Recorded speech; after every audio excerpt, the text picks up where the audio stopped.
منی block میں خوش آمدید۔ آج کل کراچی کا موسم بہت سہانا ہے، چنانچہ صبح سویرے جامعۃ الرشید کے سبزہ میں بیٹھ کر اخبارات پڑھے اور موسم سے لطف اٹھایا۔ دفتر پہنچ کر روٹین کے سارے کام نمٹائے۔ آفس کے کاموں سے فارغ ہو کر سیرت النبی کے موضوع پر زیر تصنیف اپنی کتاب کے چند صفحات لکھے۔ مختلف کتابوں کا مطالعہ کیا۔ اپنے صحافت کے طلبہ کو آن لائن لیکچر دیا۔ سوال و جواب کی نشست بھی ہوئی۔ سوشل میڈیا پر اپنے کاموں کا جائزہ لیا۔ ایڈمن کے لیے ہدایات نوٹ کی۔ اپنے ای میل، واٹس ایپ اور دیگر ذرائع سے موصول ہونے والے کمنٹس، ناظرین و قارئین کے سوالات کے جوابات دیے۔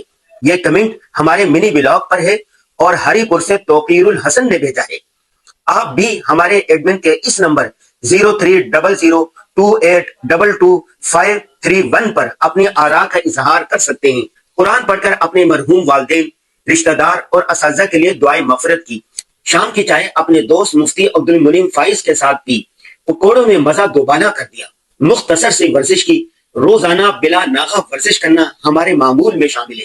رات کا کھانا فیملی کے ساتھ کھایا۔ چہل قدمی کرتے ہوئے سورہ ملک پڑھی۔ آج کی ضروری بات یہ ہے کہ بارش کے موسموں میں بہت احتیاط کریں۔ بلا ضرورت گھر سے نہ نکلیں۔ گھر پر رہ کر ہی موسم سے لطف اندوز ہوں۔ اللہ حافظ۔